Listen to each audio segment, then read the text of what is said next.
Hi there. I just came on tonight for a little while to do a kind of a last minute live show focused on Facebook, or as many of us call it, RACEBOok.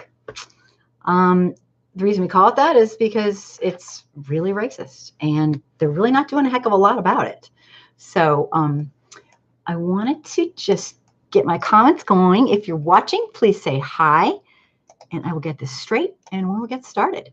And the goal of the show is to have anybody who has a story tell their story, because I want to know and I want to get this, and it'll be on Facebook, hopefully for a certain amount of time until they boot it off, but I'm definitely going to post it. Linda, hi. Oh, hi. I finally made it back. Sweet. Oh, I'm so happy to have you. Welcome. I'm not sure if there'll be people telling stories, but I hope they come on. If not, I'll just blab. Hi, Neil. Thank you for being here. I've been meaning to do this in the regular show, the show on Wednesday night that I have, at 9 o'clock on here. But there's so much going on with you know who in the White House. There's always so much about racism, bigotry, and inequality to do that I don't get to it. But this is huge, and this is going on forever. So I'll get started, and hopefully say hello to me, please, if you're out there.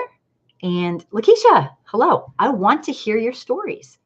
I want to hear, because I know hundreds of people who have stories. I don't know if they want to, write them out, but briefly tell me, because this matters. I mean, you know me as Lynn in Miss. Oh God, don't say that, Linda. That's funny. Oh my goodness. Well, Facebook. Yep. Facebook jail. Yep.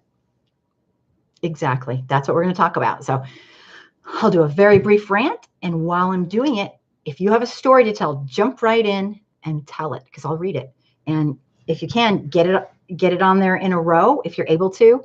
I know it's kind of hard because sometimes there's certain character numbers, but I want to hear your story and I'll read it, because this is ludicrous. So anyway, let me get started. And if you know anyone who has a story, please get them on Messenger or get them over here if you can. I'd appreciate it, because this is kind of a one-time thing. But for years, Facebook was celebrated as this platform that empowered people because it could bypass the mainstream media, and it could even circumvent an oppressive government. We've seen so many, amazing things happen just with this communication tool, and others too. But it was a place where the little guy could actually have their voice spoken and have people hear about it and have people actually care. But now, in the eyes of a lot of people, it's just assumed the role of censor, basically, it's just as racist as the general public. But the problem is it doesn't censor randomly. There's a pattern, and it is crystal clear. Here's a story from somebody. It took about 15 minutes for Facebook to delete her post for violating community standards for hate speech. And of course, she was warned that if she'd be banned for 72 hours, and if she continued, she'd be banned further. All she wrote was, "White men are so fragile." And you'll find out why that was what was nabbed too. Let me see. I got Neil. I have not been on Facebook jail, so I will see what others have to say. I'm sure I will be there sooner or later. Actually, Neil, you may not be. I've seen a pattern, and it is not a pretty one. This is just my opinion based on people who talk to me. But you're white male. Honestly, the implicit bias or whatever's going on is out of control on Facebook. Lakeisha, they put me on suspension for 30 days. Yeah, you guys aren't going to believe this. I run 3 Facebook groups, communities, and one of them's, let me see, one of them's approximately 5,000, one of them's 37,000, and the other one's like a couple hundred. Guess what? Gary, hello, thank you for being here, yay. And guess what? I've been doing this for years. If I look back on when I've been put in Facebook jail, I have literally never been put in Facebook jail for posting something that's against community standards in any of my groups. And the only other time that I got gotten, and I have been gotten, were for things I was doing. I was like posting too much or things of that nature. But this is just ridiculous. I should be the first person put in. I'm not suggesting they do that, but yeah, it's so racist. Linda, Facebook jail. Oh my God, only internet corporations stuff and our mainstream media censor everything important. If I was a rich one, yeah. Well, here's the thing. They can do something about it and they're not. So I'm disgusted by it. And I want to know what you guys think. I mean, it's unconscionable. Sometimes if you take a screenshot, even a little screenshot, let's say somebody said something racist to you or rude, you screenshot that and say, look what somebody said to me, you get put in Facebook jail. It's insane. So I'm really, really fed up. I know I am. God, if I'm, as a white person, fed up with this, what's happening to my friends, I can't imagine trying to express yourself on Facebook only to be told that your truth is unacceptable to the community. I mean, right. Linda, exactly. Puke. It's like, you gotta be kidding me. So now our society is allowed to have systemic racism run rampant. And when you dare to point it out, you get booted off for speaking the truth. Well, that's disgusting. And that's why I wanted to talk about it tonight. And I don't know if there's going to be a ton of people who want to share. We're not on Facebook, so you personally will not be booted off for this. I might, but I don't care because this is what I do. Lakeisha, RACEBOok. Yeah, Linda says, good one. Right, that's what it is. It is RACEBOok. It's unbelievable.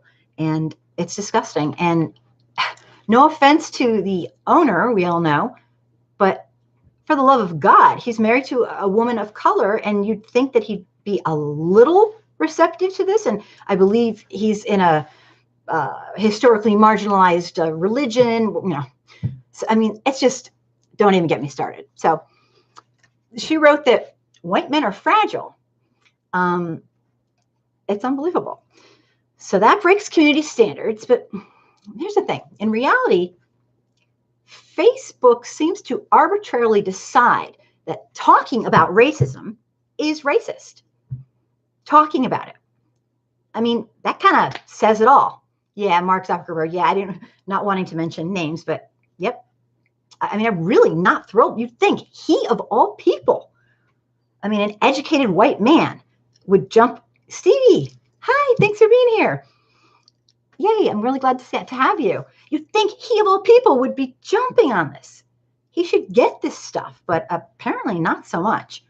And I read a little bit about it, and I want to shed some light on it. But if you have any stories to tell about your experience or your friend's experience, either as a white person or a Caucasian person or a non-Caucasian person, I want to know, because what I've noticed is horrific.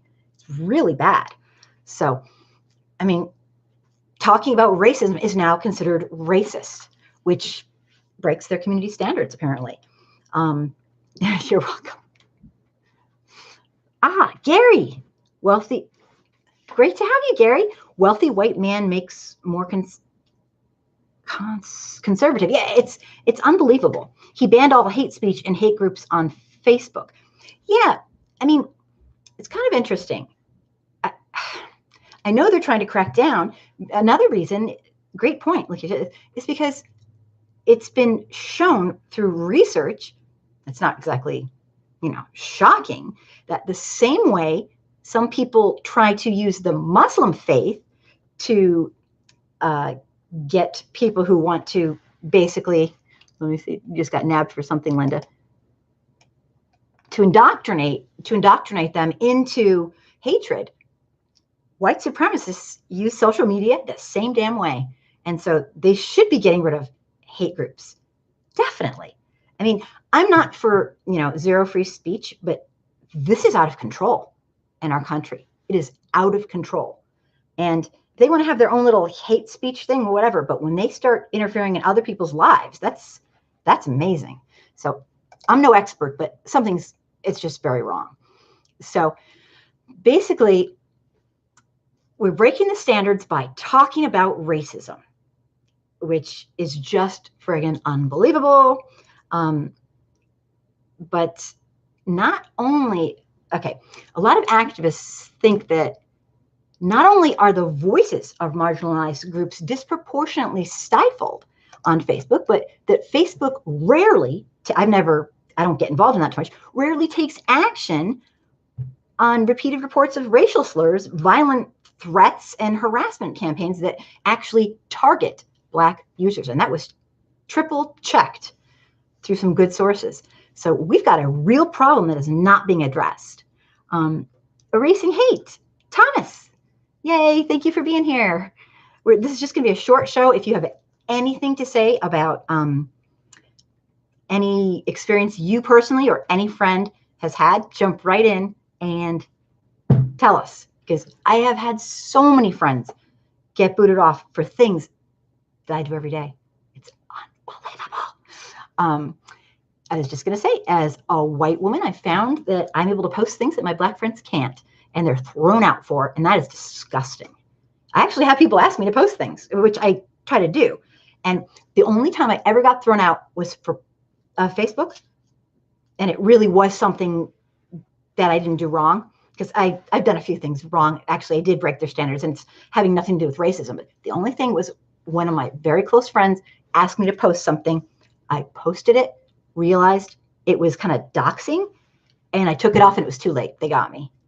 So, I mean, you're not supposed to be doxing people. And that's, for people who don't know, it's basically giving away their personal information. Okay, for people who don't recognize me, thanks, Michael. I did a crazy thing today. I didn't do my hair. So this is what happens to me when I don't do my hair. Okay? But I figured, hey, what the heck? I got caught in a rainstorm. Pat, thanks for being here. And Michael, thank you so much for being here. Lakeisha, child abuse, racism equals indoctrination, conditioning children at birth to become racist adults. Yeah, I mean, it's just so easy to do. It's really easy to do. So at first, as a white person, I thought, oh, maybe they just hire monitors that are untrained and have, implicit bias. And, oh, Pat, you tried calling. I've been at my daughter's birthday party all day. Oh my gosh, long story. You're going to learn to hate me, Pat. But I've been just straight out all day long. But I thought maybe they just need to teach the people how to identify their own, suppression of implicit bias, or I don't know. I mean, but when they see your picture, I'm telling you, if you have a picture, I'd love to do an experiment. And that is put a picture of myself up as somebody else, maybe a Black person, and put the exact same thing on another site. And I bet I will get nabbed continuously. I have no doubt. So anyway, at first I thought, oh, maybe they just don't get it. But after doing a few experiments of posting things that, for my Black friends, that they got kicked off for, I don't.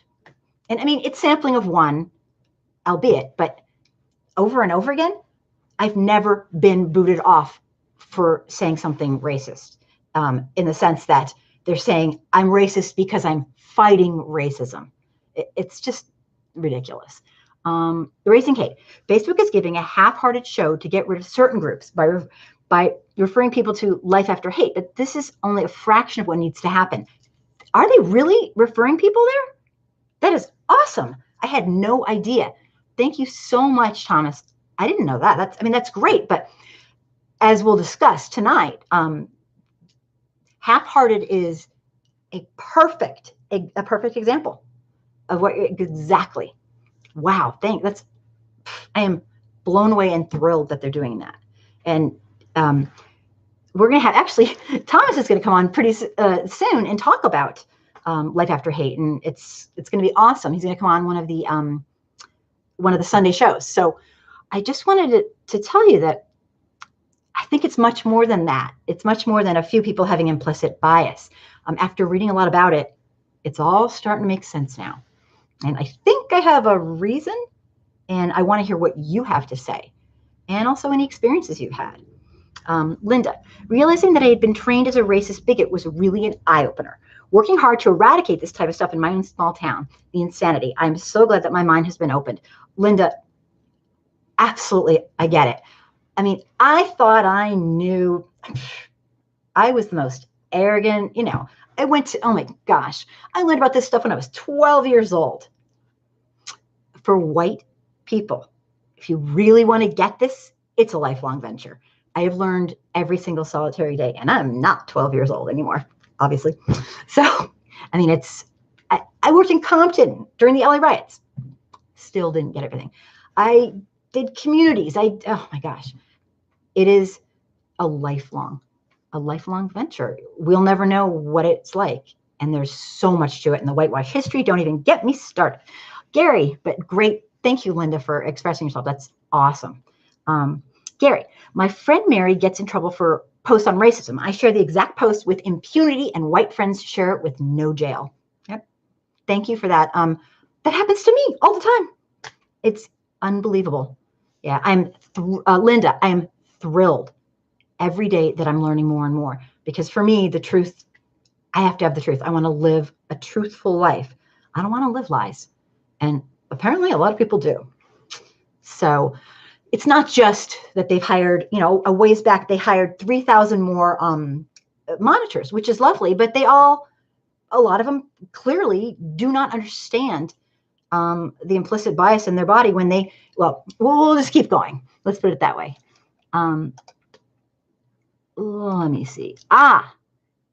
Thank you. Erasing Hate has posted, looks like maybe a Life After Hate article or something like that. I'm guessing maybe I can open it up here. I don't know what I just did, but I opened it up. Standing Against Hate. Looks like is that you guys? That's your website, maybe. I mean, your Facebook page. Awesome. Thank you so much. Lakeisha, let's talk about how white women 40% owned slaves back in the day. Yeah, I mean, here's the thing. That would be a whole show. That would be a year worth of show. Pat, hatred is taught, and most white people tell their kids that they would disown them if they get involved with a black person. See, here's the thing. I don't know anyone. That's a great point. My parents didn't do that to me. But my parents never told me a thing. So, I mean, they didn't do that, and they would never.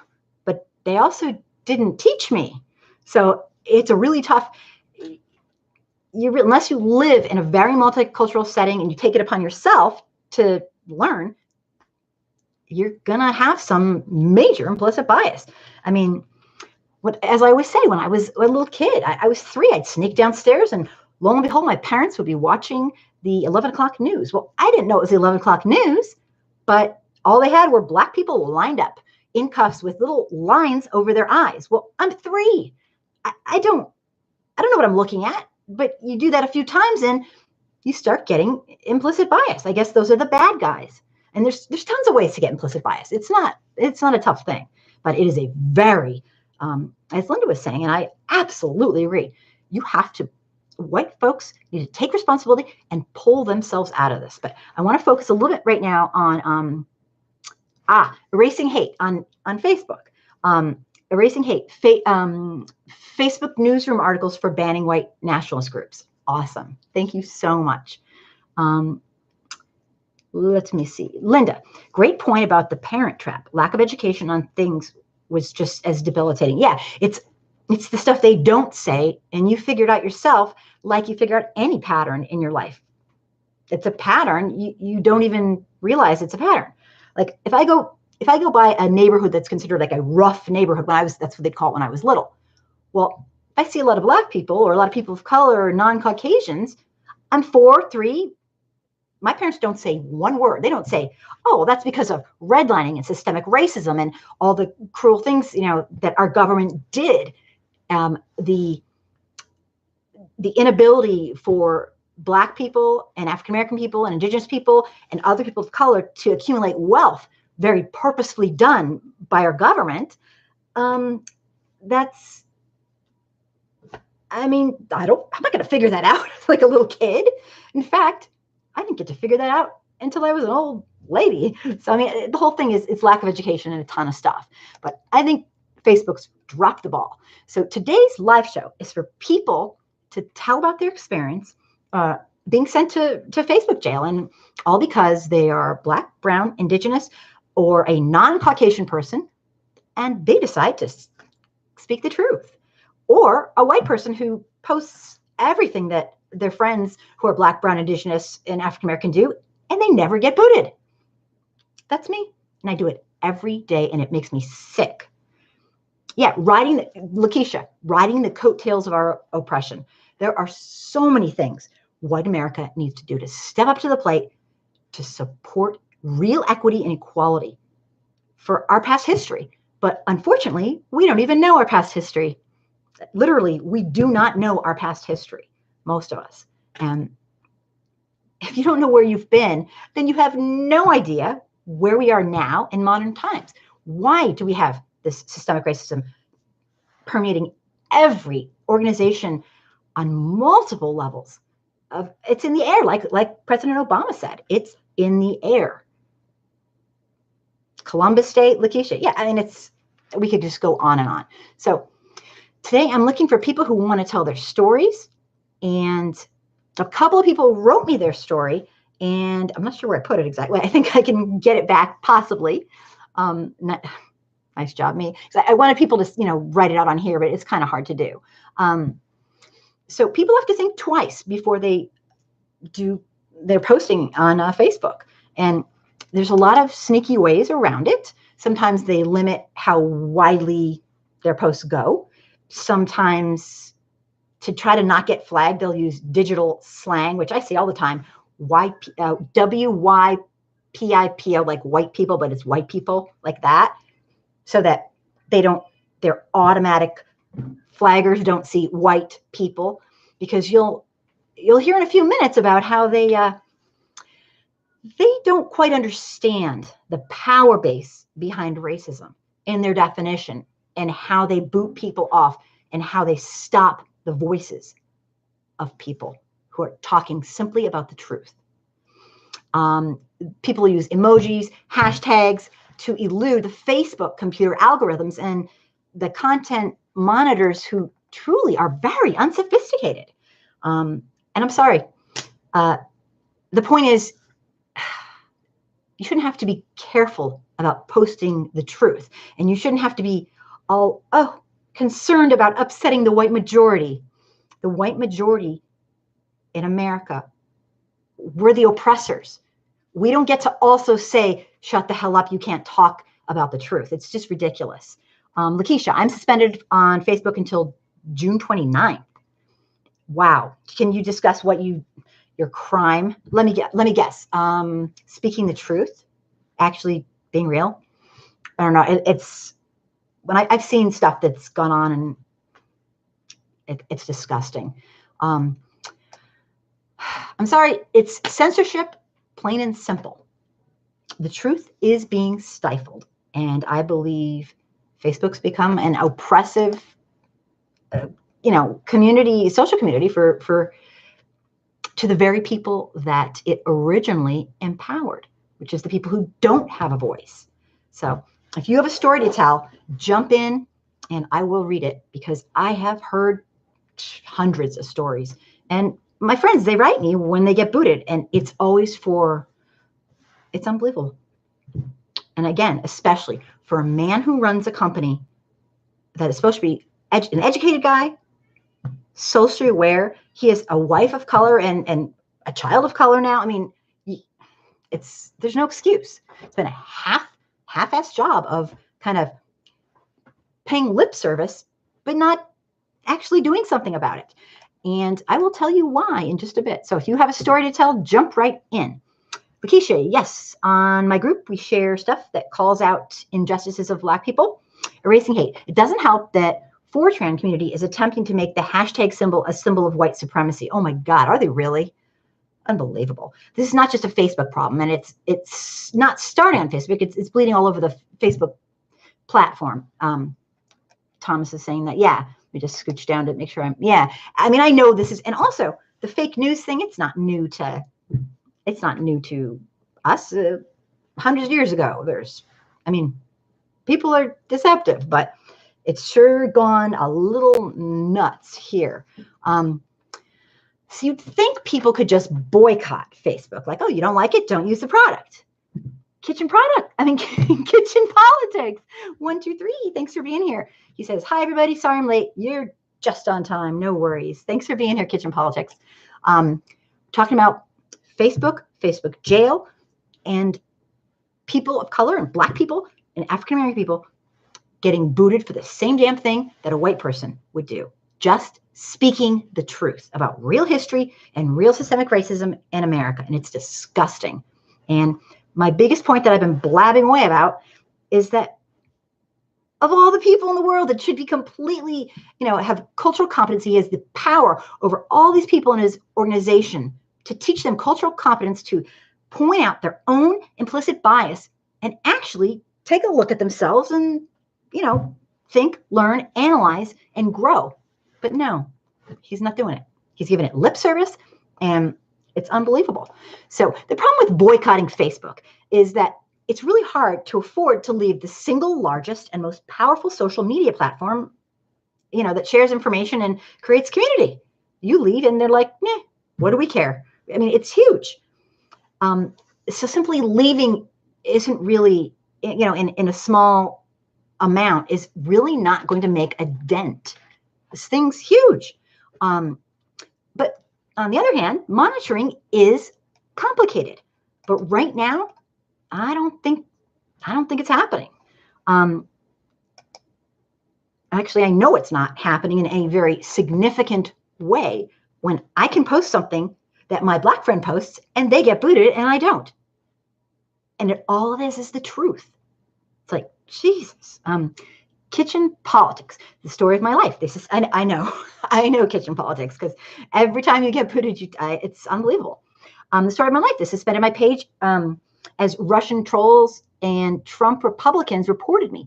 Now we can't post anything. Oh, it was your page. We can't post anything. So annoying. MeWe is better than Facebook. Oh, I can't read that here. But F Facebook.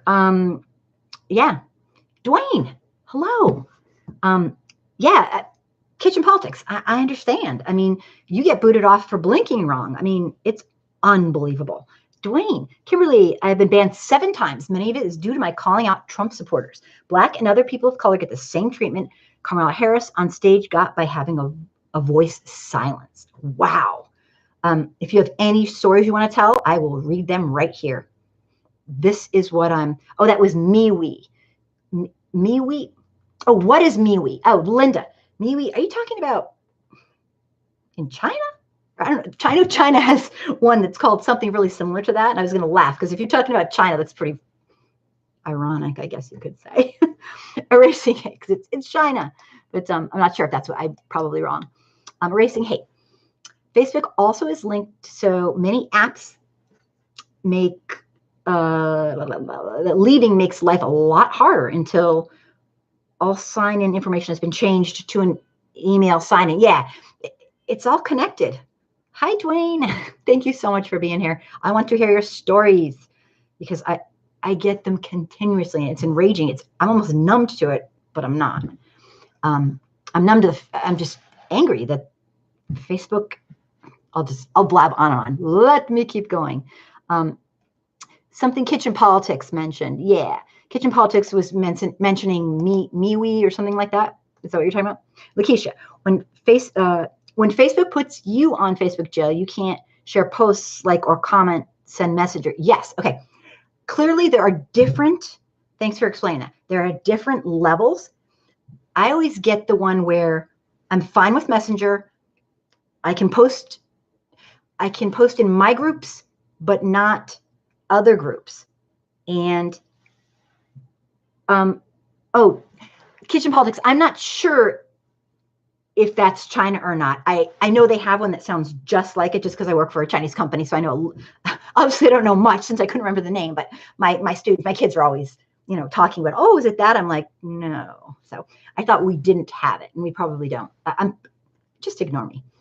But anyway, there are levels of posting. But again, like I said at the beginning of this talk, I've never been booted off for posting something considered racist when it was just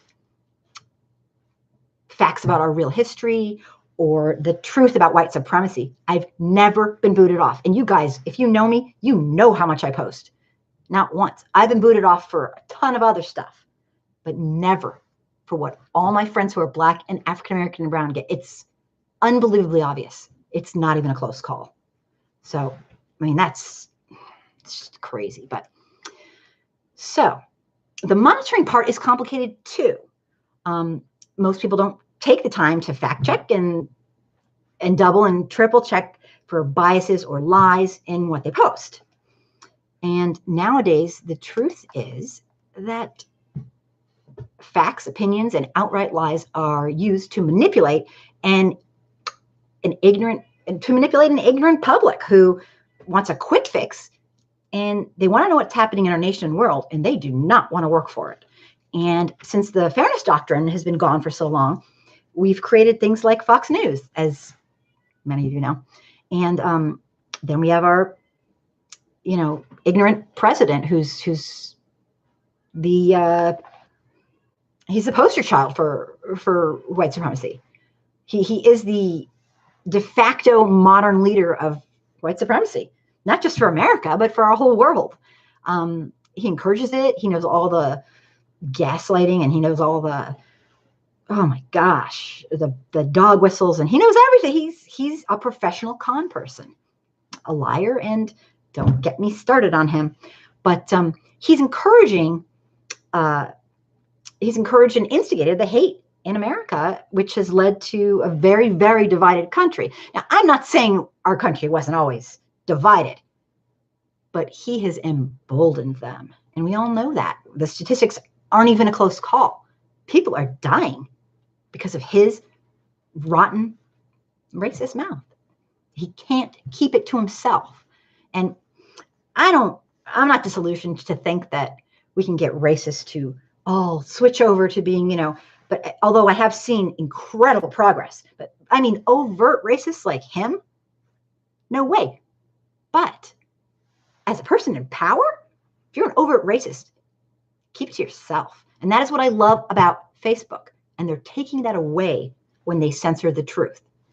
They're taking that away because if you're an overt racist on Facebook, and I read an article on police, it was a huge study on police and what they say on social media. It is unbelievable what they say on social media. And that's nice. You give a guy a gun, you train them to kill people, and they're overtly racist. Who do you think they're going to kill? Gee whiz, take a guess. Erasing hate. It's past time for all whites to use their white privilege to do and say the things that our brothers and sisters of color are censored doing and saying. That would be a great start for whites. Absolutely. Couldn't have said it better. Thank you so much, Thomas. That's perfect. And Thomas is a white male, by the way, just to out you there. Awesome. Linda, it's so twisted, this world we try to live in. Yeah, it's almost like when little kids go, if you did something wrong, they say that you did, they say you did what they did to try to, I know there's a word for it, I can't remember. Like they accuse you of doing what they're doing. That is this world we live in. And what it does is, even if you know the truth, it takes a complete lie and the truth and kind of makes them both sketchy. So people don't really know. And that's all you have to do to get kind of reasonable doubt and people wondering, well, we don't know what the truth is. This con stuff and this fabrication and fake news and deliberate, pretend, made up, fabricated news, it's a serious mind, you know what? It's psychological. So anyway, a person in power like Trump, who's basically, the guy spent his presidency telling us and convincing the public that there's fake news. And I think this is detrimental to the stability of our democratic republic. I mean, this is out of control. And I don't think that's I think it's an understatement, actually. Dwayne. Hello, Dwayne. Overt racists on Facebook who say the N-word and other dumb things don't get banned, but people of color do. Yep. That's absolutely true, and it's disgusting. Facebook is racist. And like we said at the beginning, it's a platform that of all the places on the planet should not be, have systemic racism built into it. It's disgusting. We live in an era of overt propaganda campaigns led by large corporations. Okay. And I know you all know that, but just think about that. Large corporations are running these things. They are running, and guess who they're targeting for total lies? Black people. I just triple checked that, and a bunch of articles. These people are professionals with the lie and the cons and the propaganda. I always say this, and people get really mad. I say, North Korea's Kim Jong-un has nothing on us. We just do it in a little bit more sweet way. We don't starve everybody in the country in different tiered groups, depending on who's loyal to us. But you know what? That could be next. Not trying to be the soothsayer of doom, but a lot of us whites are just watching and not caring. And if we're the majority population, right, numerical majority right now, watching is condoning. Watching and doing nothing. Might as well be doing it yourself. That's just my opinion. Let me see here. Linda, yes, Dwayne, I have seen that on certain posts surfing Facebook. Erasing hate. Erasing hate is an ex-white supremacist who now has dedicated his life to fighting the problem and helping to help radicalize people out of the hate groups. Just a little information. That's Thomas, and Thomas is going to come on one of the Sundays. It's not maybe not next week, but maybe the week after. I haven't really talked to him, but I guess I can tell you now. I need to change the time possibly, but he's coming on for a Q&A, and he's open about this. He is an amazing human being. He was the leader of the state of Mississippi's Aryan Brotherhood for a number of years, and he got out barely with his life intact. And he is an amazing human being, and I want you all to please be there. And it's time for us to all be human and start. The things he has to say. I had like a 2-hour, 2.5 interview with him that is on my YouTube channel. And when I say life changing, he's changed my life. You have. I'm not kidding. Few things have changed my life, but he's one of them, by just telling me and talking to me and giving me the gift of truth. And I think you'll be blown away. I thought I knew all that stuff. Not even close. So let me see here. Thank you so much for that introduction, Thomas. You're awesome. Let me see. Oh, de-radicalize. Got it. The New York Post article can be, thank you. Post everything you have. I will be thrilled if you have time to. Pat, please, can you stop saying people of color? It's too broad. So to be accurate, say black people because it's more distinctive and you can't mistake it for no other color. What I try to say, and yes, I can, but here's the problem. Okay. I almost always say, it's written in my notes, black people, African-American people, and other people of color, or I say black people, African-American people, or I say indigenous, brown. It's really, really hard to not upset somebody. And I know exactly what you're saying, because if I was talking to you personally, I would completely cut it out and never say that. And it is too broad to include black people who have a completely 100 and gazillion% different and incredibly barbaric and brutal experience than any other people who are non-white, non-Caucasian. I guess I don't even know what to use for white because we made that up too. But the problem is what I try to do to balance it, because as a white person, I can't win because, as you all know, black people are not a monolith. Some people are like, no, say people of color. Some people are like, don't you dare. And then some people are like, I don't care what you say, as long as you're on the right track. So it's like, it's really hard. So I need kind of a little bit of leeway with that. But I try to remember to always say, keep it separate, because to be honest, no other group in the United States endured the barbaric centuries and centuries. No other group. There's no one who. Anyway, I'm blabbing, but yeah. So I hope I'm not insulting you, Tom, Pat. I kind of can't win here though. Yes. Okay. Oh, no. It's fine. Kitchen politics. People of color, I dislike too. Nothing against you personally. No. I do too. Okay. Erasing hate. Racism knows all shades of brown.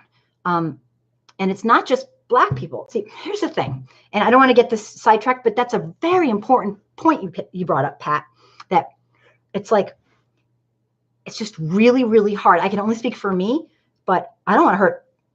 I want to express what's in my heart and have it come out close to what's in my heart. If I'm not going to please everybody, but Pat, what you're saying, that's right. So in order for Blacks to ever get reparations, it'll have to be distinctive. And that's why I say this 100%, 100% get that.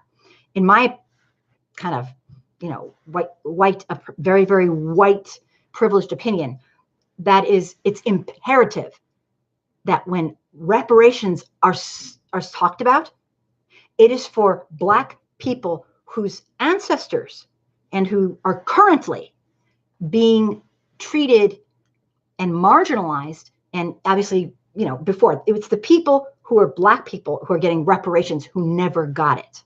That I will not mix up, and I will never say people of color, because I know, one of the Congress, the new Congresswoman, Alexandria, she said that. And when she said that, she put everyone together. I'm like, no.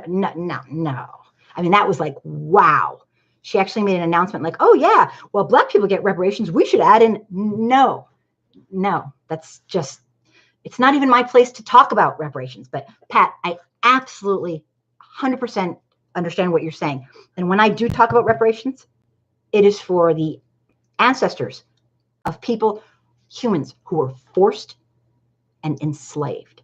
And that is who it's for, not people of color, not brown. So yeah, I get that. Thank you for clarifying that. I hope you understand, we're talking on the same. Yeah, absolutely. You can't mix those two, but everything else, it's just kind of there's a lot of variances, I guess, obviously. I mean, some Black folks, not many, I'm sure, pretty much don't have a ton of, they think, yeah, things have been okay for me. And then some maybe light-skinned brown people are feeling discrimination constantly. So, I mean, there's a lot going on. But I understand your point, Pat. I hope I've convinced you that I do, because I do. Let me see. Lakeisha, you should get Dana Stevens and others to interview too. Lakeisha, I have reached out to Dana. I love him. I love his work. He was the person who did my first shout out, which I was like, I'm so happy. He mentioned me and stuff, and one of his videos a long time ago. He's been super swamped, I think, and he hasn't really been getting back to me. So if you know him, go at him and tell him Angry Soccer Mom wants him. I'd love to interview him. His life, oh my God. Anybody has that you think I should interview, bring it on. I will do whatever it takes to be able to do that, because my whole goal is to get the voices of people, not as much mine, although I do blab, out there. The voices of people out there so that people can be heard, the truth. I just want people to hear the truth. I'm all about the truth. Let me see. But yes, great, Lakeisha, great suggestion. And I did have Dixon come on. Dixon's actually a friend of mine who I know is super swamped too, but he's wonderful. Anyone you think that's good, help me. I want to build my YouTube, and I want white folks to start learning to get this. Pat, that's right. So in order for Blacks to, okay, I got that one. And did I lost my spot? What do you know? Oh, kitchen politics. Louisiana governor signed the abortion bill into law. What do you think about that, everyone?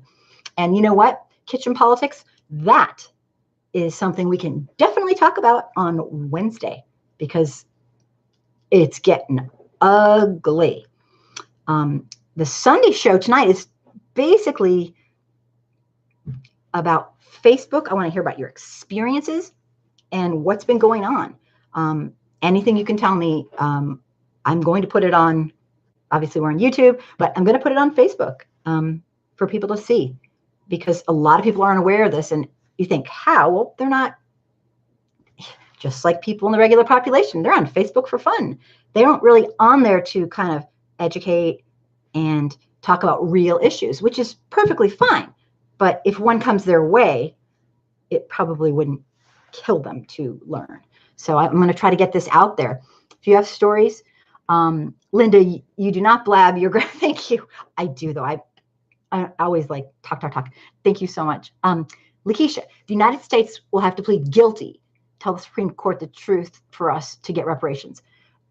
Personally, and although I don't involve myself in the details of reparations, that's not my place. That's out of my lane. I absolutely support them. African Americans whose ancestors were forced to live as non-humans are one of the only groups ever to not get reparations. And they are the group that, I don't think you can even argue this, has been done the most, the cruelty has happened to them, the most barbaric, it's almost like we just want to wash it away and pretend. It's unbelievable. Of all the groups that deserve a chance to accumulate wealth, and I could go on and on, but also, Lakeisha, for me personally with that, I think that people absolutely deserve reparations, 100%. My problem is this. How about we get rid of the goddamn systemic racism too while we're at it? Why don't we educate the white people and teach them to be human? So see, I'm on another topic completely, which I knew it.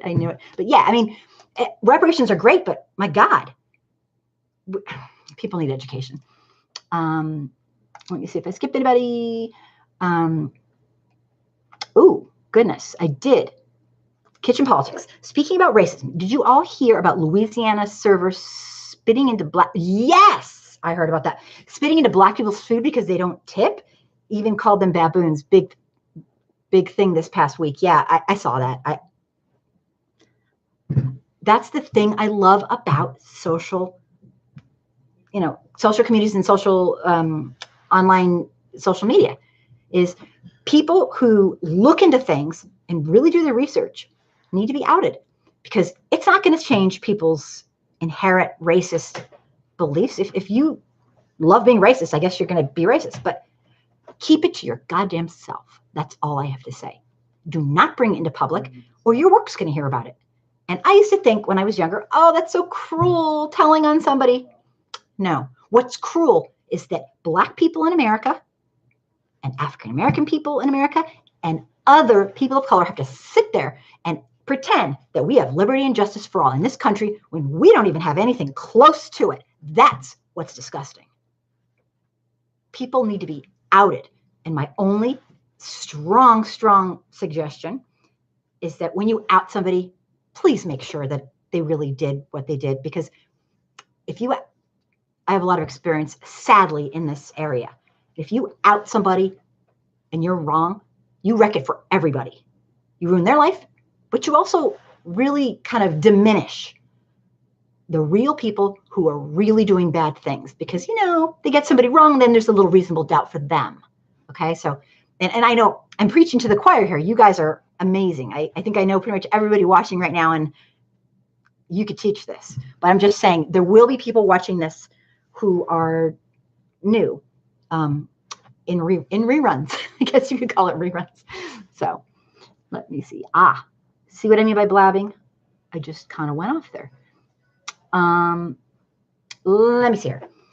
Pat, see, this way no one else can claim reparations. Everyone else has been distinctive, and they were in a specific class. So in order for Black people to get anything, they have to be in a class of their own. I think okay, got it. Yeah, absolutely. 100%. This is not a free-for-all. This is a fact of life in America, that people whose ancestors were brutally enslaved and barbarically treated all the way up to this date with, I call it I hate to say it, but I think it's a crime against humanity, systemic racism in America. It's an ongoing, torturous, slow-moving, prevalent, like Obama said, in our air. Crime against humanity. It's unconscionable. And we have never, ever fully acknowledged and taken responsibility for what we did, let alone given reparations. Or how about this? How about reparations and we stop this systemic racism? How about that? Well, the white folks who are benefiting and making money off of it aren't going to have that. But the way I look at it is the more white folks who can educate themselves and learn to use their white privilege to do something good for the world and help, not lead, not say, oh, look at me, I'm doing something great, but actually care and act human. Like when people say thank you to me, I think it's really sweet and it's really nice. Nobody ever needs to thank me for acting like a human. Never. I do this for me. I do this because I'm disgusted. It makes me feel sicker to do nothing than to do something when I see this before my very eyes every day. So don't ever, white folks don't get credit. Sorry, we lost that prize the minute we allowed people to enslave other humans and stood and did nothing. I told you I get on a rampage. Okay, just my very strong opinion. But yeah, Pat, absolutely. Erasing hate. It's been a great night of conversation. Thanks for your input, Pat W. I do appreciate what you said, and I will be more conscious about the terminology. Thank you all for your feedback. Erasing hate, Thomas, you are amazing. And Pat, you are amazing too. Thank you so much. This is called real conversation. This is what I want for this live show, for every live show. I don't want this like, oh, niceties. No. Systemic racism is not nice. It's ugly. It's barbaric. It's cruel. It's murder.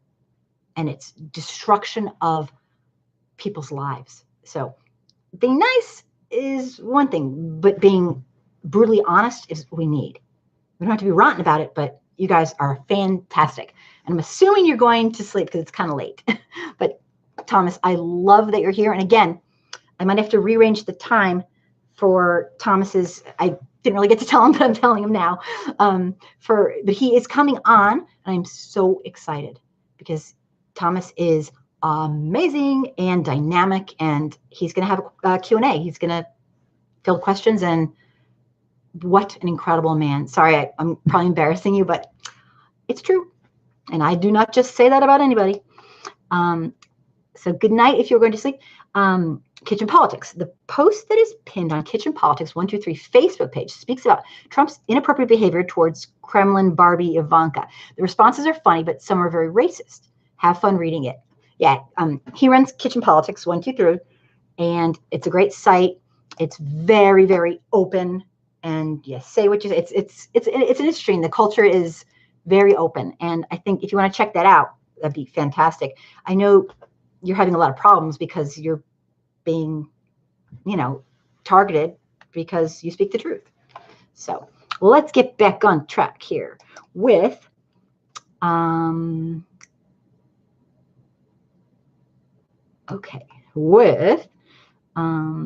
blessings from, to Kitchen Politics. Okay. Pat, I want you to look at the movie called Goodbye, Uncle Tom. Please look it up. Thank you. And Lakeisha says, what? I'm not sure what you're whatting. I'm not 100% sure, but maybe you'll clarify down below. Pat. Oh, I'm sorry. Dwayne. It will be more likely take an unforeseen calamity in the future that will force institutional racism to be destroyed. Yeah, like if aliens land, all of a sudden, everybody's like, we're all one people. It's like, honestly, I think at this point, that's probably about what it would take. It's kind of funny. Not everybody does nothing, and not everybody is racist. But if you follow the history of reparations in our nation, everybody got reparations. Everybody, except the people who had to endure black codes and Jim Crow and segregation and separate but equal and sundown towns and all the ancestors of the people who were forced into a non-human status. We couldn't admit to that. Like, the worst crime against humanity the world's ever known. So it's very psychological and weird. Native Americans got it. Japanese internment people got it. Jewish people got it. Give me a break. It's ridiculous that we withhold that from. But again, like I always say, how about we, how about we get rid of, try to deconstruct or demolish the systems that create this. I mean, most people don't even know what redlining is. They think, oh, maybe a bank wouldn't give you a loan. If you read about redlining, you will be blown out of the water. If you don't know about it, research redlining. What it really was a government-funded way to force people who are black to not accumulate wealth. I'm talking zero. And then our tax system for school taxes jumps right in there and keeps the cycle of poverty going. We did everything, and we still do everything we can to make sure white supremacy is hanging out. Let me read some things. And now I'm really blabbing away. Thank you, Pat. I will definitely look up that movie. Okay, let me just see here. Michael, my very strong opinion is that I didn't do it. And Michael, you are one of the most humanistic and knowledgeable men I have ever known. And I know you didn't do it. But unfortunately, we're talking about a system that, sadly, an individual white person, we're not really talking about us. I'm talking about a system that we happen to be in. And it's the system of racism. It's not us. Of course, you didn't do it. You're on here listening. So, of course, you're one of the good guys. But, I mean, there's a lot to learn, and there's a lot that's been covered up. And the details are staggering. I mean, just so impacting. Michael, I honestly don't know who got reparations in the U.S. Oh, lots of people. Well, we can talk about. But yeah, it's a good question. There's been, I don't get it, but we refuse to allow the ancestors of people who were forced into an enslaved status. We won't do it. We won't even say sorry and acknowledge systemic racism as a group. So this is a little tough stuff because it's not about individuals, but we all happen to belong to this. If you're white, you kind of are in it. White people don't even look at themselves as white. We're just the given, and everyone else is the different. So it's a very, cultural competency is a lifelong venture. But yeah, reparations are very confusing if you don't know the very precise details of the history.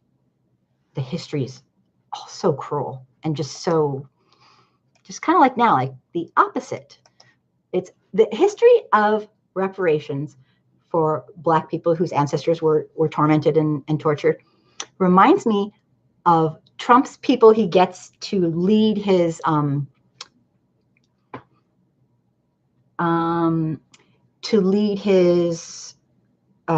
departments. Like for conservation, he'll get like a person who's against conservation. For school education, he'll get somebody who believes in segregation. I mean, it's almost like they go the opposite way. It's really weird psychological denial. Let me see. Pat, racism is a power-driven structure. Blacks can't be racist because we have no power. Yeah, that's a lot of people don't like that definition who are white because they're like, that's not what it says in the dictionary. Well, the dictionary that they're reading was written by a white person. And right now, word meanings do change. And when I say racism, I'm not talking about personal racism. I'm not talking about personal racism is a whole nother thing. Individual racism is a whole other thing. There are many different types of racism. I am referring to systemic, which is not about any one white person. Okay. But we're all kind of in that category. So if you didn't do something and I say white racist or systemic racism, then I'm not talking about you. It's just kind of like that. Thank you for making that point, Pat. That's a very, very basic educational tenet of understanding cultural competency and how to, it's a very, very basic one, and it's a very tough one for a lot of people. But once you kind of get that, it all makes sense. Dwayne, the United Nations Human Rights Commission recently said African Americans deserve reparations. Absolutely. Absolutely. It's funny how we keep getting mentioned by the United Nations more than I'm kind of thinking in the past. Gee, go figure. Linda, great comment, Pat. I'm going to use that when I talk with others, if that's okay. Linda, that is what we're here for, is to get educated. I mean, it is absolutely, I mean, Pat is educating us. He's helping us. So yeah, definitely. Let me see. Held for review. You got held for review. Okay. Oh, okay. Thank you, Kitchen Politics, for posting. I see what you did. You posted the video. Thank you. Very nice.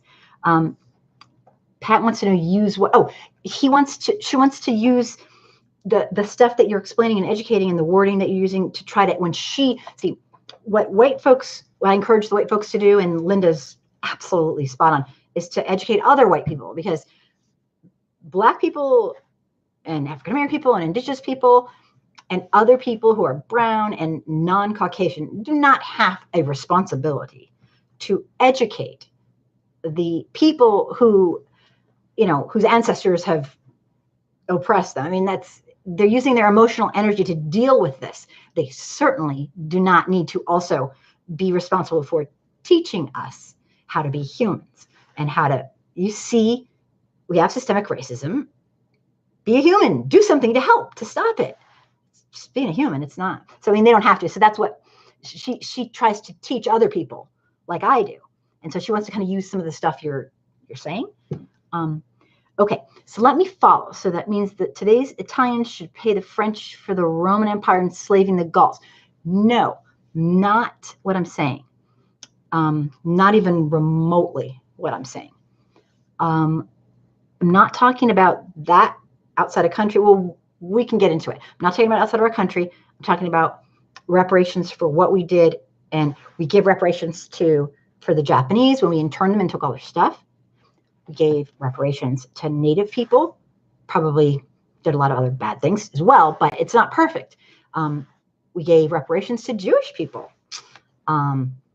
So that's not what I'm talking about. But I mean, I know what you're saying, but no, not that. You're losing me with the reparations topic. I'll sign off. I will not pay. Okay. I absolutely, I'm so happy you're here, Michael, but I know it's kind of torturous. But thank you for being here. And let me see, Linda, your statement about racism being poet driven and Blacks not having power. I hear that comment about Blacks are racist and over again. This gives me a great explanation. That's what she's talking about. Oh, power. Okay, so I know what you're saying. Power based. Okay, here's the thing.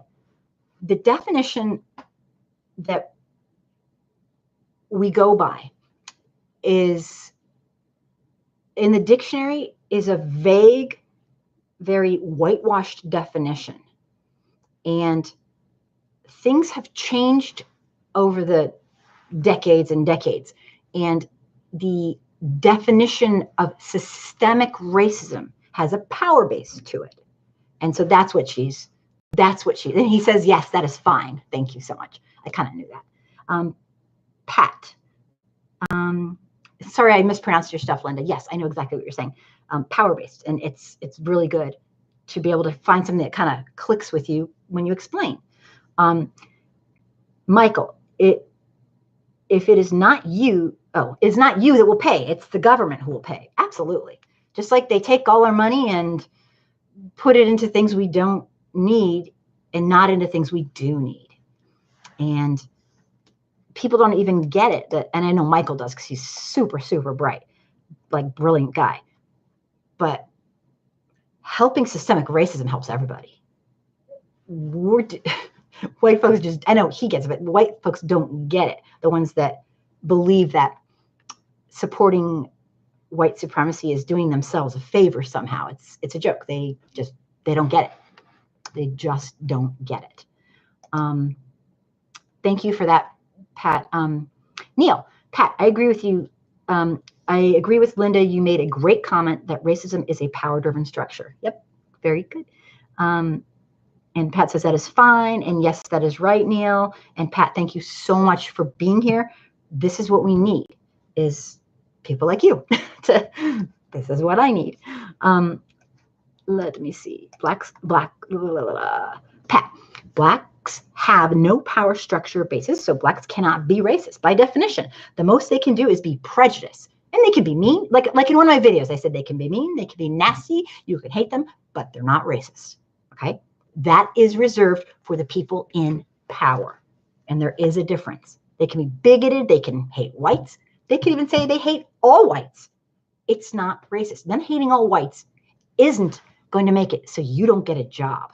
Them hating all whites isn't going to make it so that your child gets killed by a police officer who decides you're black and shoots you. It's not going to. It doesn't have the power behind it that a system of white supremacy does. I'm not even explaining that very well, but Gary, you know by now that Trump hates the UN. Absolutely, because they stand up to him and they're not afraid of him, unlike many of his other suckers, I guess you could call them, or lack of backboned individuals. Yeah, absolutely. Great point, Gary. Yeah, they're not. Joey, we are looking at the final days of white supremacy.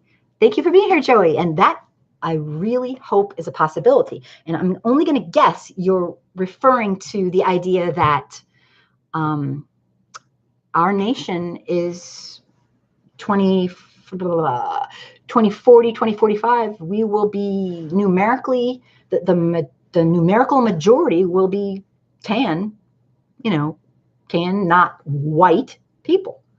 And I sure as hell hope that changes a ton of stuff.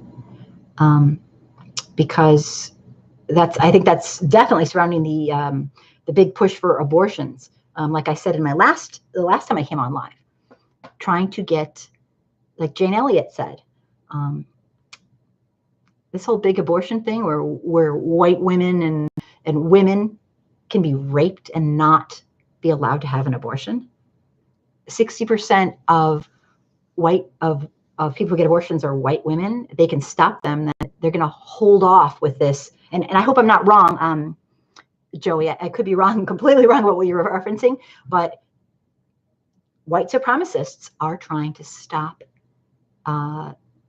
the browning of America because for some reason, probably the best thing they ever did in their life was get born white. And that's lovely, but that's kind of pathetic. If the best thing you ever did was to be born white, you got some problems. I mean, I'm just saying. Off topic, of course, sorry. That was me. Kitchen politics. Let me try again. Oh, okay. Kitchen politics. You're gone for a smoke, stressed out. Okay.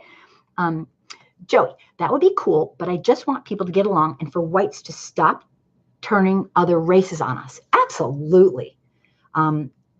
Here's the thing. White folks are very fortunate that Black people and African-American people and brown people and indigenous people and other people who are non-Caucasian don't want revenge. We're real lucky. They just want equity and equality and to have the right to the same things that Caucasian people have. Because let me tell you, I don't know if I'd be so nice. How many centuries do you try to get people to treat you like a human before you just go ballistic. I think we're just lucky they just want equality and equity and a fair chance. Because who could blame? We've done this. And a lot of white folks don't like to take ownership of it, but it is our past. And until white folks see themselves as white folks, we're ancestors. Yes, we didn't personally do it. Of course not. But would you, I mean, it's like I always say, I am embarrassed to say this, but would you walk by somebody, a human being who is slowly drowning in a pool because you didn't shove them in? Or because you didn't build the pool? Of course not. Then why in the world would you ever turn your eye when you see right in front of you the systemic racism? I mean, we have police shooting Black people at incredibly sick rates. I mean, you all know, white folks know this. And if they lie and say they don't, they're lying. All you have to do is say, how would you like to be treated the way we treat Black people in America today? And unless they're just lying sacks of shit, they're not going to be able to say anything. Because the truth is, of course they wouldn't want to be. It's just a big denial, live a lie thing. I don't even get it, but I do know a little bit about it, but I don't get it. But anyway, see, I knew I'd start blabbing. I knew it. Okay, let me see here. But Joey, thank you so much for that. You got me on a rampage here. Pat, this is why white supremacists can stop Blacks from ever succeeding, because they have a power structure, a system that can affect Black people, and that is racism. Absolutely. Thank you, Pat, for explaining. You're really good with explaining, because I've heard it explained a million ways. Thank you so much. Thank you. Dwayne, in 2045, North America will be a majority minority society. That is why Trump was elected to stop this. He is speeding up the inevitable. Trump will fail. Abso-freaking-lutely. I encourage all parents to teach your kids the truth. And if you're white and you're learning the truth, because we'll never get it all the way. I don't know everything. Oh, not even close. But I don't care, because there's so many white folks who don't even know anything. They don't even know they're just blind. So white folks have to take it upon ourselves to educate other white folks. Not to be heroes and save the day. Oops, too late for that. A couple centuries too late. Not to get attention. To act like humans. Because that's what humans do. They see somebody who's being, abused, and they do something to help stop it. That's just my take. Anyway, I am all emotional tonight. Okay. Thank you. Yep. Thanks, Dwayne. I appreciate that. Lakeisha, anti-abortion is really about the generational future to continuing the legacy of white supremacy, privilege, and superiority against us. Absolutely. And I mean, just the whole thing with the anti-abortion stuff, it is so obvious. When I started studying and really delving into it, oh my God, it's pathetically obvious. It's almost everything boils down to white supremacy, because we're a nation built on the near genocide of the indigenous people who lived here and made wealthy and powerful on the backs of people we decided to force a status of slave upon, a non-human status, so we wouldn't have to work so hard and we could get rich. That's disgusting. So it's the basis for all that we do here. And right now, the wealthiest 1% make money off of racism. And that's a whole nother live show. But so we got to educate ourselves, white folks. It's time to take some racial responsibility, step to the plate. It's our history. You didn't do it, but don't just stand there and do nothing when you're born into it. So anyway, thanks for that. Whoa. Okay, now I'm blabbing. Anton, thank you for being here. I'm looking for your, let me just go back to it. I'm getting thank you so much for being here, Anton. I'm just thrilled to have you. Let me see. I'm catching up. Hello, beautiful. Love the new. Okay, Anton, I explained. You're going to laugh. This is my hair. I normally flatten it. So this is the real thing. I didn't do anything to it today. So I'm laughing. Thank you, though. I think people will not recognize me. This is my hair. It's kind of funny. It's all goofy, fluffy, and blah. So normally I go, choop. But thank you so much. That's a really nice compliment. Now, what else did you? America, land of the thief, home of the slaves. Can't read that. Can't read this demonic, murderous, fascist, insidious, odious, corrupt society and all its allies, USA, under Satan's authority. I read most of it.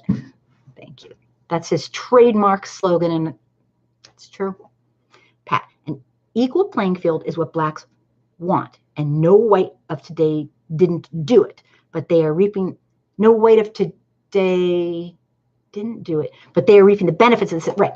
Okay. And tell me if I'm misquoting you. All white people today, I think this is what he's trying to say, basically. All white people today reap the benefits of systemic racism and slavery and systemic racism and slavery and all of the above. We reap the benefit. So it's like, you can say I didn't do it, but you're reaping the benefit.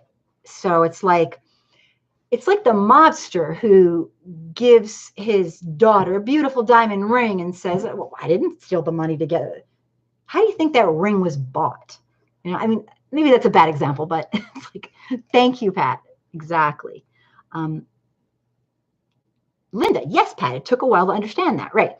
And that's what people don't get, is that we enslaving and making people, human beings, enslaved made our country rich.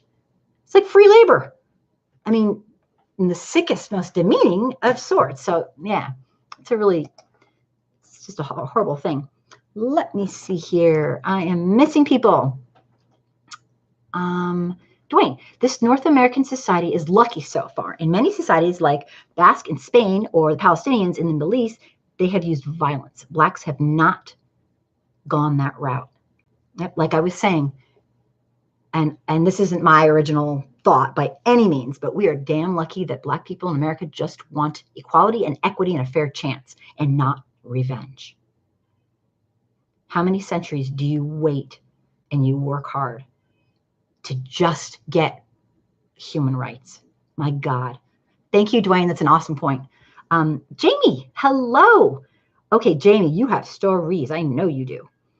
You are a total freedom fighter activist. Jamie, hi, Kimberly. Facebook has put me 3 times in Facebook jail for responding to racist groups.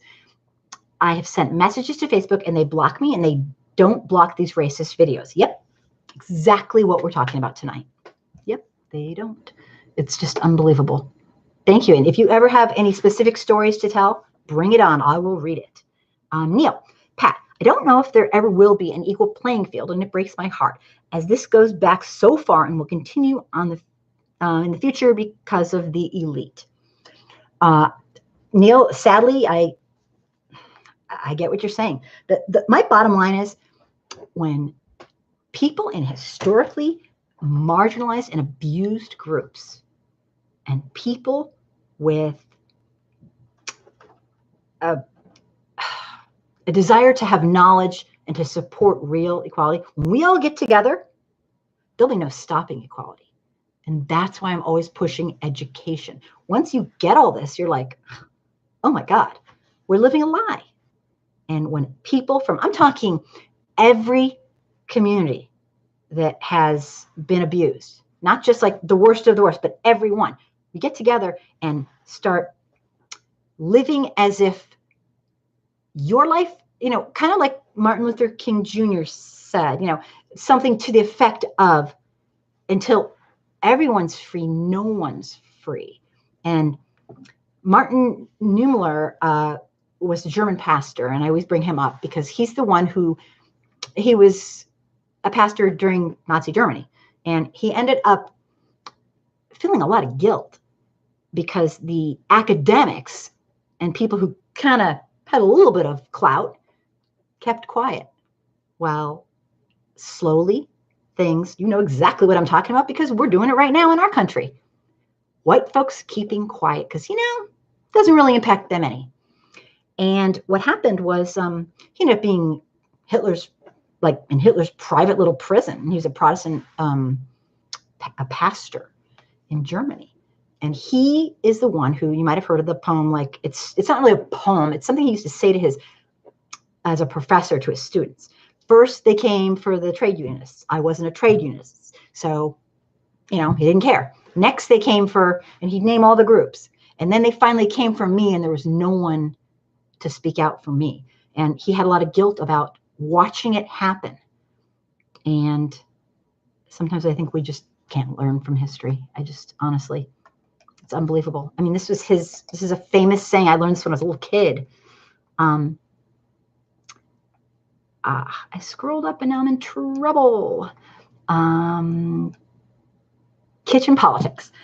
We've got Jim Crow creeping back in because Trump and the Republicans. Hate crimes have increased 226% in places Trump has had his vile little, I think I'm kind of embellishing this, his vile little Nazi rallies.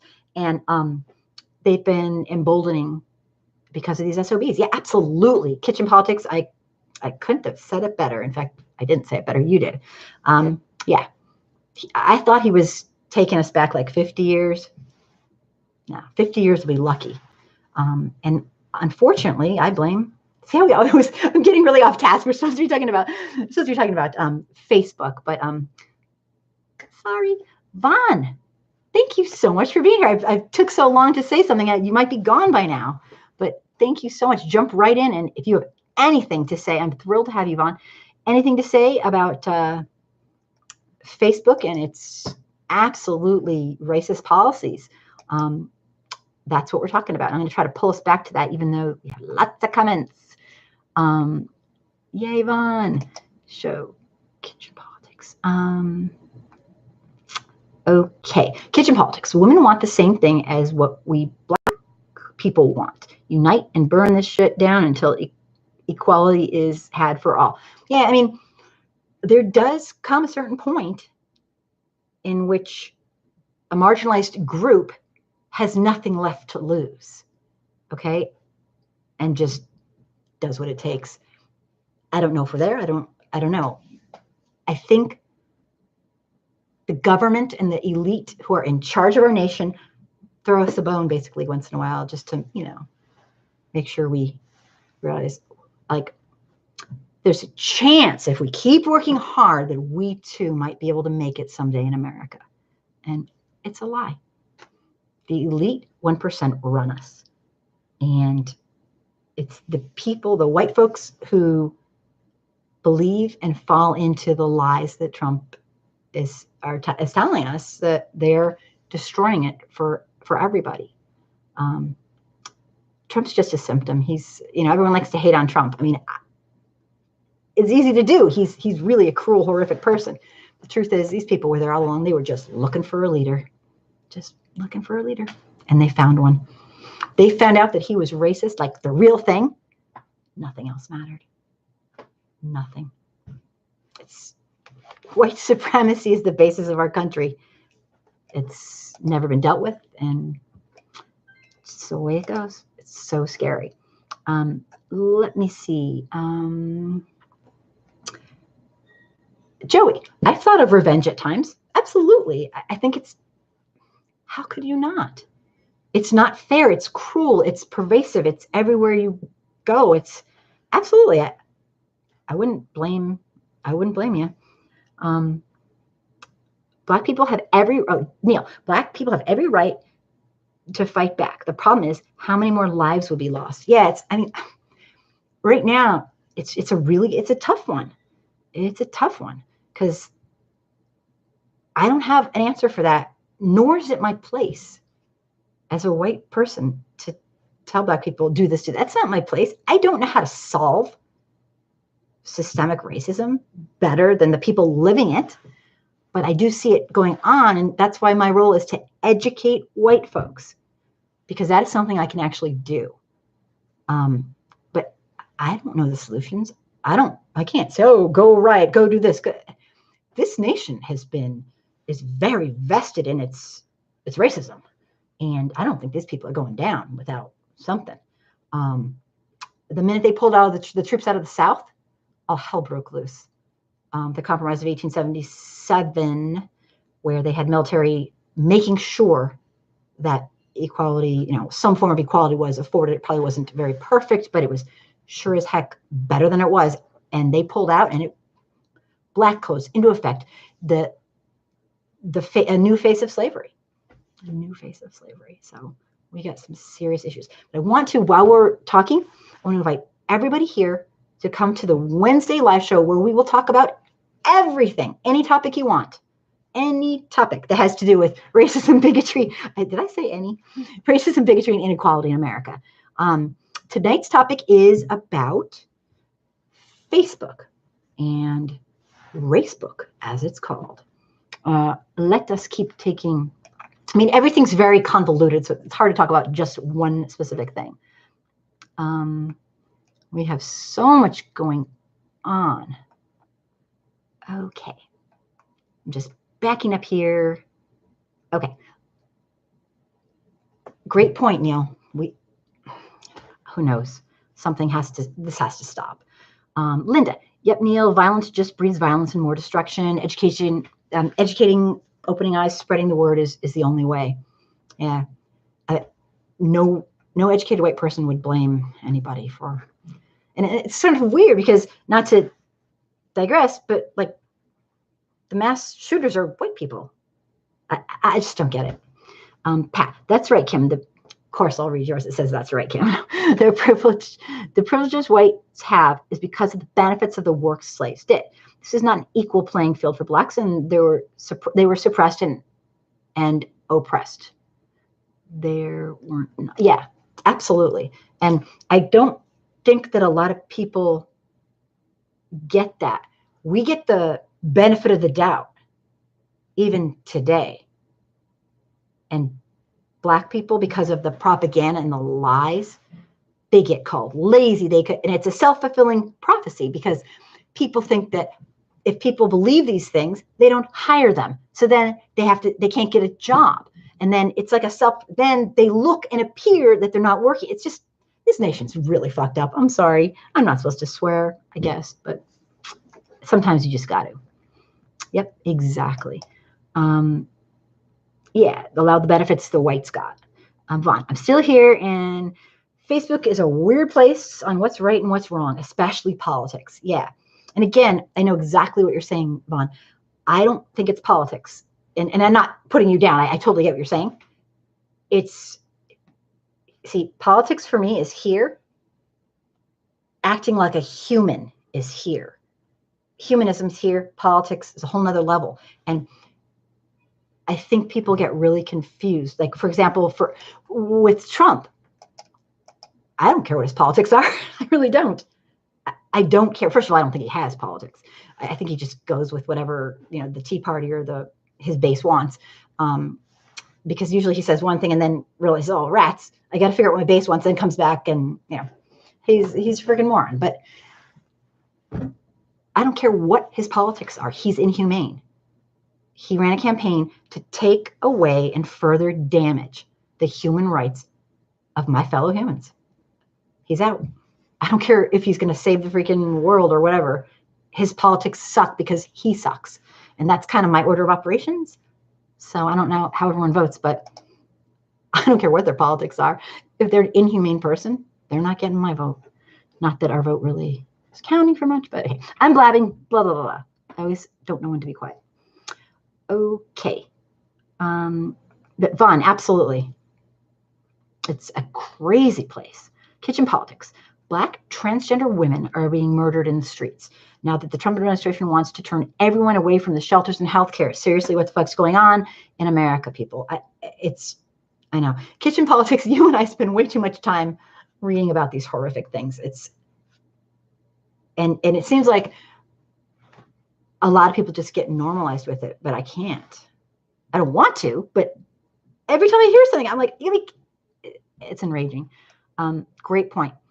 Robert, what's this?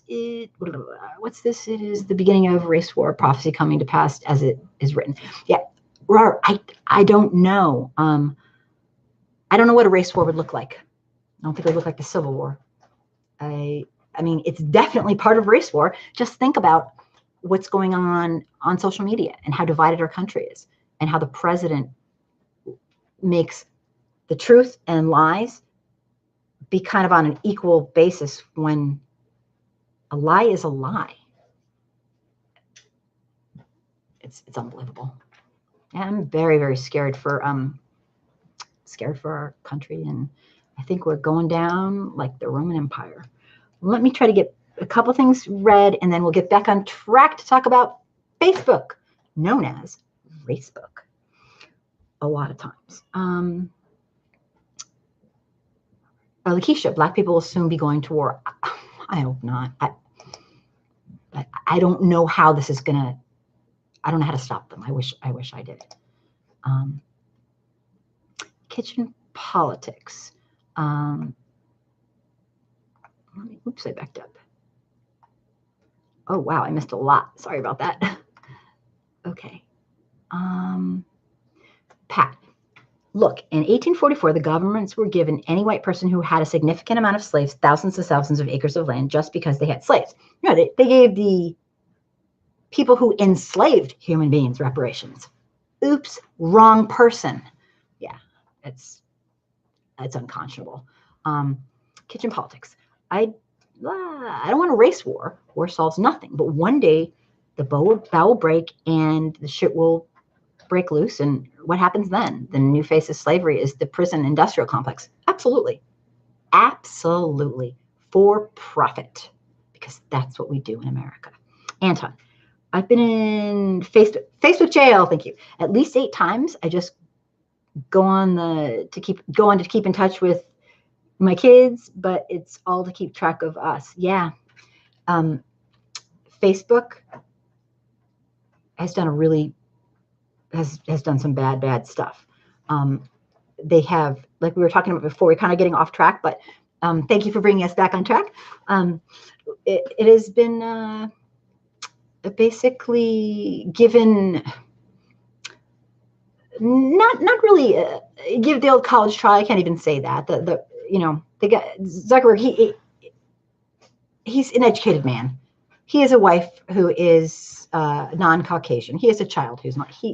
Honestly, what he's been doing is lip service. And hopefully I can get through some of these so we can get back on track and talk about Facebook. Yeah, Joey, reparations are important because it will close the wealth gap between African Americans and whites. Absolutely.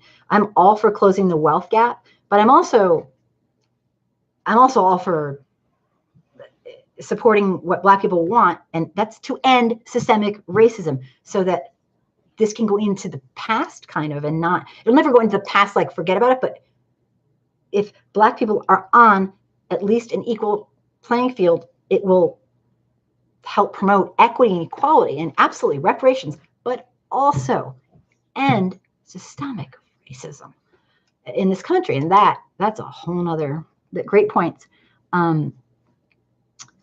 Vaughn, blame a system that put Black people back.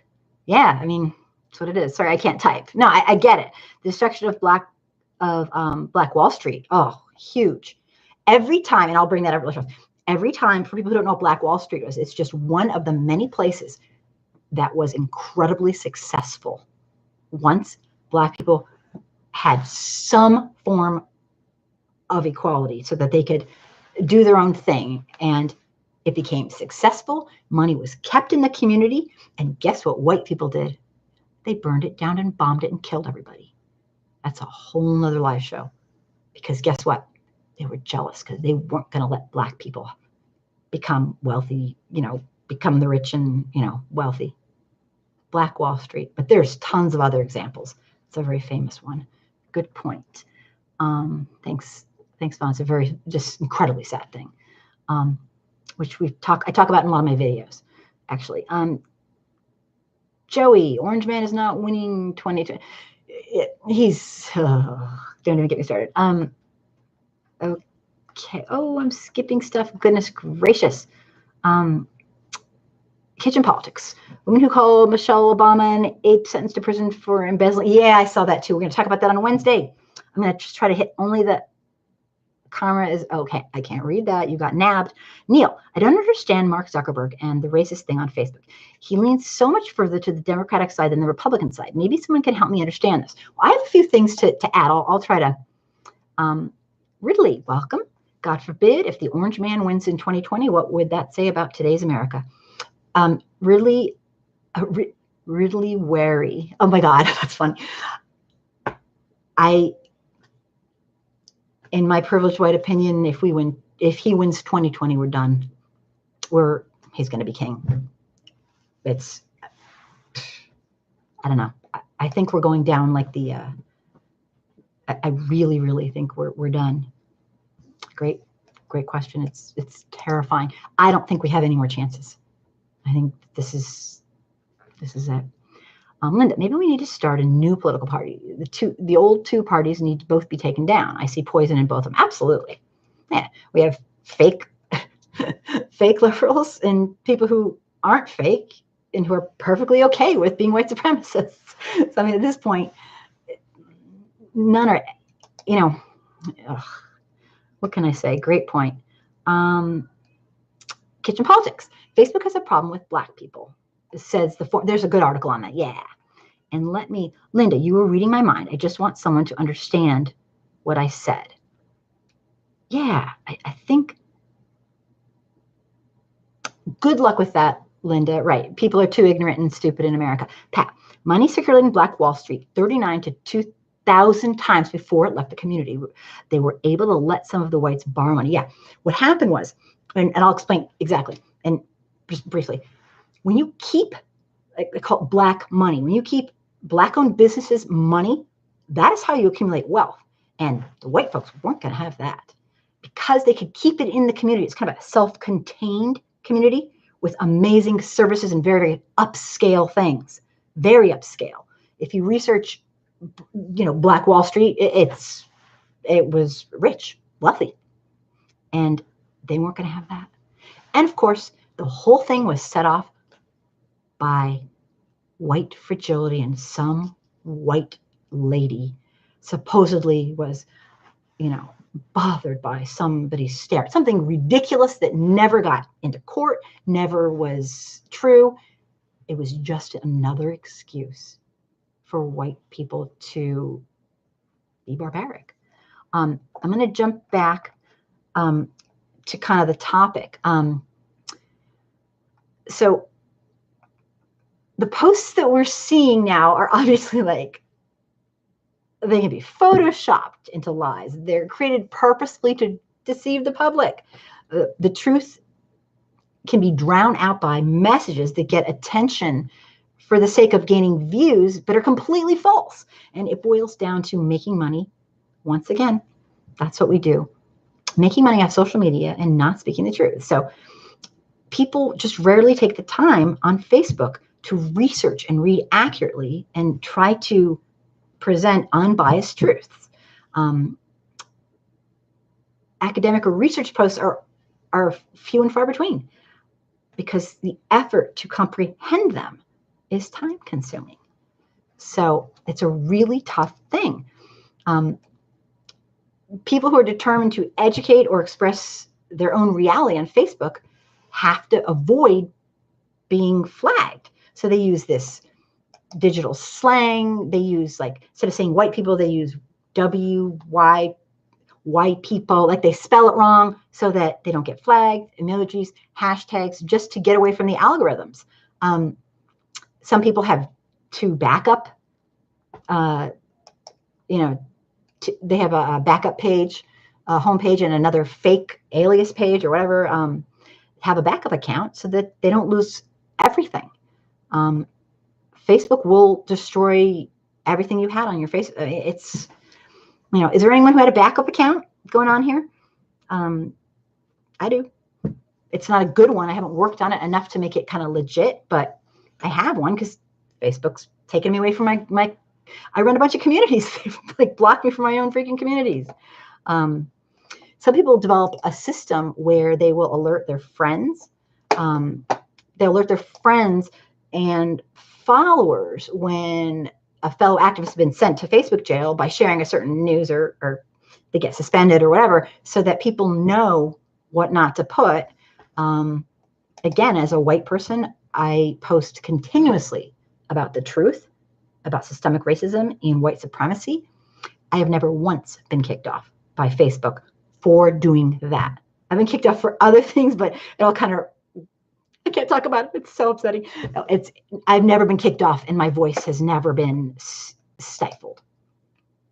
How come I can post the same things that my Black friends get kicked off for? That's disgusting. And it happens continuously. So the result of being kicked off of Facebook, I mean, if you have a business on there, it can be devastating. If a small business or a nonprofit, I mean, that's just the beginning. Being falsely accused of going against community standards when you're simply expressing the truth about America's culture of white supremacy. It's demoralizing. It's unempowering. It's racist. I mean, what do you think when you're booted off from your own communities, from like all your friends and all your relatives and all that, because you spoke the truth? Think like, what are we in Nazi Germany? Or I don't know, what are we? We're not this nation. Oh my God.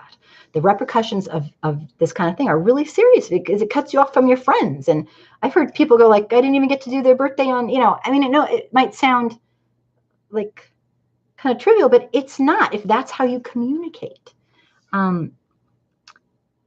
Linda, ignorant, stupid, or worse, both. Lord of the Edge. I have to say, I like that. Is there even truth? Okay, I know that's a really philosophical thing to say, and I've heard that before a lot. And you're saying there are no facts, and I get that. But as humans, it doesn't even have to. For me, that's kind of going to another whole area of philosophy. It doesn't have to be the truth.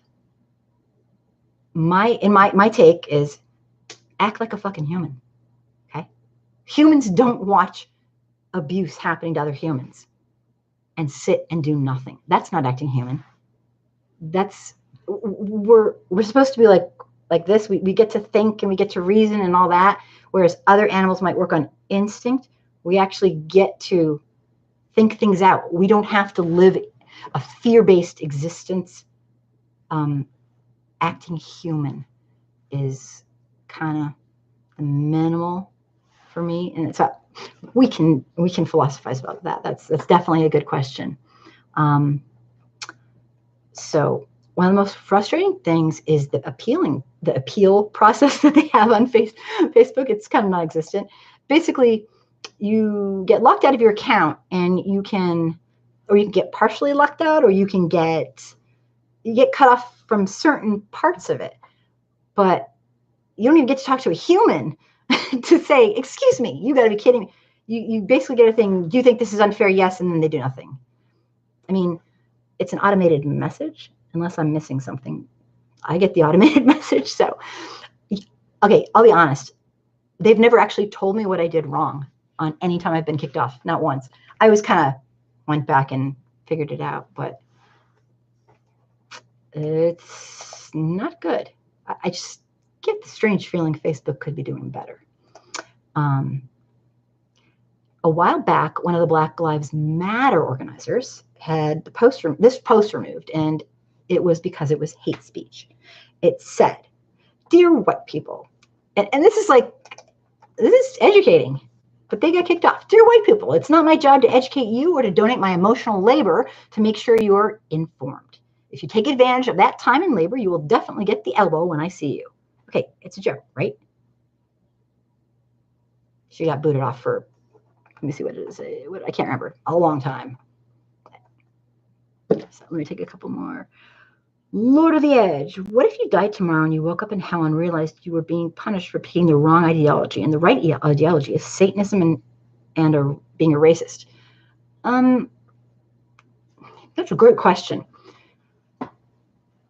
You know, I think, I don't know if you're asking me or everybody, I would say I went with what my heart felt was right at the time. And although I'd be tortured and burning in hell and, kind of in a lot of pain, I would say, you know what, Kim, you went with your heart. You did what you did at the time, and it was right at the time. And I can't second guess that and question that, retroactively, especially if I'm burning in hell. Good question. You're into philosophy, I can tell. Lord of the Edge, you're funny. Yeah, I think that's what I do. Or I'd be screaming, get me out of here. I'm not sure which one, but I don't believe in hell. There we go. Nice answer, huh? Not part of my ideology. Gary, backup pages are useful. Several friends have them. All activists on racism. They're all activists on about racism or LGBTQ rights. Yeah, totally. The thing is with backup pages, you really got to kind of maintain them. And I know I haven't maintained mine very well. Don't tell Facebook. So how do we get flagged for hate speech on Facebook? Great point, Gary. Well, Facebook defines hate speech as an attack against a protected characteristic such as race, gender, sexuality, or religion. Here's the problem. Each individual or group is treated equally. The rules are enforced by a combination of algorithms and human moderators trained to scrub hate speech from Facebook. But the problem is they have these as all equal, that there's no power base involved. So you say white something and you're a bigot. You're kicked off. In late 2017 and early 2018, Facebook explored whether certain groups should be afforded more protection than others. Let me say that again for the people in the back. In 2017-18, Facebook, the people who run it, explored whether certain groups should be afforded more protection than others. Okay, that means that at the time and currently, they are not. Now, I know they booted off a lot of white supremacist groups and all that, and I think that's a very good idea, since we all know they recruit online, just like people who pretend to be Muslims recruit for terrorism, okay, online. Same type deal. But for now, the company has decided to maintain its policy to protect all racial and ethnic groups equally, even if they do not face oppression or marginalization. So this, and I hope, Neil, I hope you're still there, because this is the basis of why we have rampant racism. Does that make sense to everybody? It's because on Facebook, we're supposed to be all have equal power levels. So saying you're white is supposed to be equal to saying you're an N-word or what. The whole thing is ludicrous. It is like antiquated policy. I don't know how to put it. It's ridiculous. It's just ridiculous. The problem, Linda, the problem is humans are sneakier than algorithms and technology. And yay, Neil, I'm glad you're here. Because, yeah, I think that's kind of what you're asking. So doesn't make sense. And great point, of course. People get around it. But, Neil, what I was trying to wonder if you were there, because you had asked earlier, you had said, how are they, how is this mechanism working? And I believe that's the answer. I could be wrong, but it's because they are saying that everyone's on an equal level. So when you say white people do this, they consider that a racial slur. And that is unbelievable. So, yep, when they call black people thugs, it's like calling us as orc from the Lord. Calling, you know what?